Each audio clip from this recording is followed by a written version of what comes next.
আন্তর্জাতিক জাদুঘর দিবস আজ। জাদুঘর বিষয়ে সচেতনতা বাড়াতে প্রতি বছর 18 মে আন্তর্জাতিক জাদুঘর দিবস পালন করা হয়। দিবসটিকে কেন্দ্র করে কুমিল্লার ময়নামতি জাদুঘরে আছে বিশেষ আয়োজন। সেখান থেকে আমাদের সঙ্গে সহকর্মী আব্দুল্লাহ আল মারুফ যুক্ত হয়েছেন। মারুফ, আজ কি আয়োজন থাকছে বিস্তারিত জানান।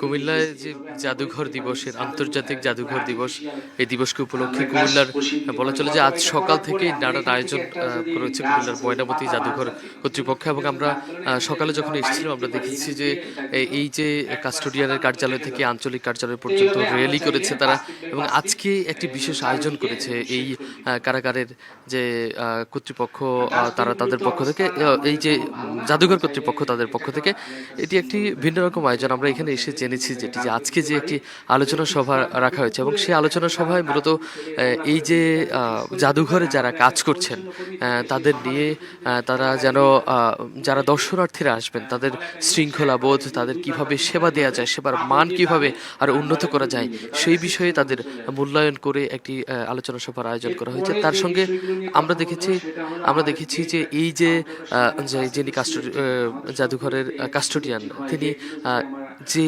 সেবাগুলি বৃদ্ধি করলে সরকারের রাজস্ব আরও কয়েক গুণ বৃদ্ধি পায়, সেই ব্যাপারটি তিনি বলছিলেন। এবং তিনি বলছিলেন এই যে সেবাটি বৃদ্ধি করার জন্যে এবং সরকারের রাজস্ব বৃদ্ধি করার জন্য যে যত পদক্ষেপ নেওয়া দরকার, প্রত্যেকটি পদক্ষেপ যেন সরকারের পক্ষ থেকে নেওয়া হয়। নতুন করে সেবাগুলি চালু করার জন্য কি সেবা প্রয়োজন সেই পুনর্বিন্যাস করে যারা কর্মকর্তারা রয়েছেন, ঊর্ধ্বতন কর্মকর্তা, তাদের কাছে বিষয়টি জানাচ্ছেন। এই ছিল জাদুঘর দিবস উপলক্ষে আমার কাছে সব শেষ। মারুফ, আপনাকে ধন্যবাদ। দর্শক, আমরা জানছিলাম আন্তর্জাতিক জাদুঘর দিবস উপলক্ষে ময়নামতি জাদুঘরে কিন্তু আয়োজন চলছে। সে বিষয়ে সহকর্মী মারুফ আমাদের সঙ্গে যুক্ত হয়ে তথ্য জানাচ্ছিলেন।